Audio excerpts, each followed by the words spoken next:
life and a lower or a lesser form of life. The lower one is the life of the body. Why? Because the animals have this. The animals have this life of the body. And they live throughout their lives only with this lesser or this lower quality of life. But there is this spiritual type of life. There is the higher life, which is the life of the heart, which animals have no clue about. And unfortunately, I can say that a great deal among human beings have no clue about the life of the heart.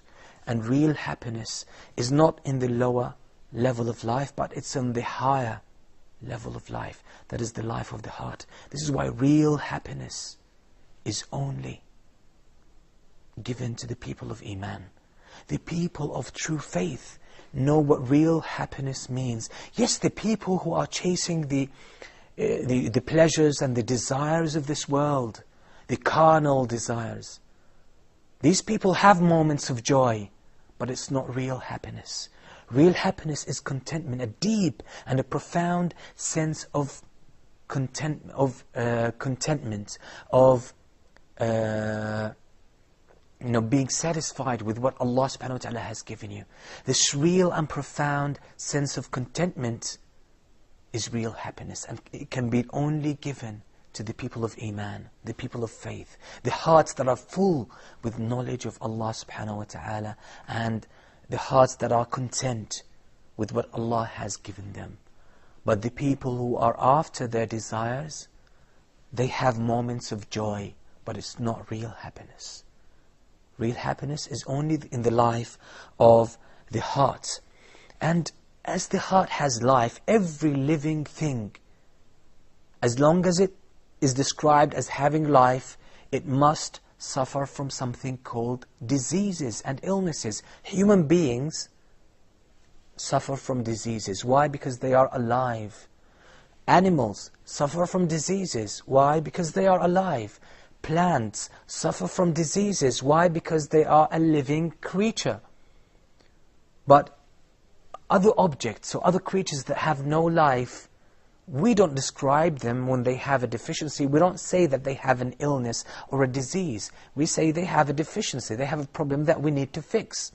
So every living creature, as long as it has life, it has to suffer from something called diseases or illnesses or ailments.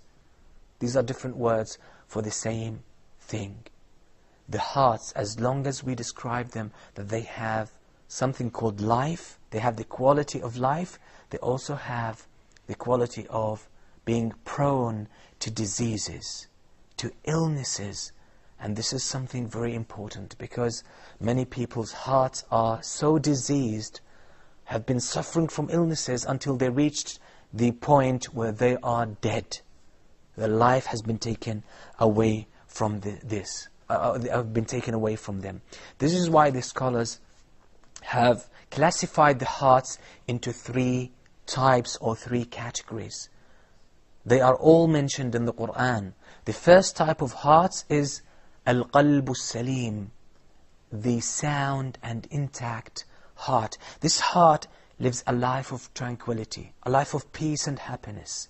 It has the highest forms or the highest level of real life, with all what it contains. Allah subhanahu wa ta'ala says in the Qur'an, this is a verse that we quoted quite often in this show, where Allah subhanahu wa ta'ala says that on the Day of Judgment, nothing will be of benefit except for a sound heart. يَوْمَ لَا يَنْفَعُ مَالٌ وَلَا بَنُونَ إِلَّا مَنْ أَتَى اللَّهَ بِقَلْبٍ سَلِيمٍ. The only ones, or the only thing that will benefit human beings is a sound heart. So those who come to Allah subhanahu wa ta'ala on the Day of Judgment with a cultivated heart, with a taken good care of heart, then those people will benefit from their hearts. Those people will be admitted to paradise. So this is the first type of a heart. It's called Al-Qalbu Salim, a heart that is free from all defects. What are the defects that can affect a heart?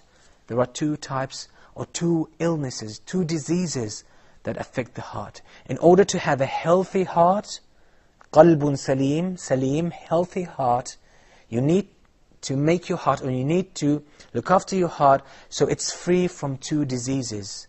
These are the only types of disease that affect the heart. The first one is ash-shahawat, the desires, the lusts, the desire. That's the first type of disease. The second type is ash-shubuhat, the doubts or the misconceptions. These are the two types of ailments that affect the heart. If we understand these and know how to fight these diseases, we will be able to take good care of our hearts. So this will be our approach to cultivating a healthy and sound heart. The other types of hearts, according to this classification, we said we have the healthy heart, al-qalbu salim. Second one is an ill heart, a heart that suffers from diseases. This is a heart that has been weakened by one of these two illnesses, one of these two diseases, either the doubts and the misconceptions or the desires.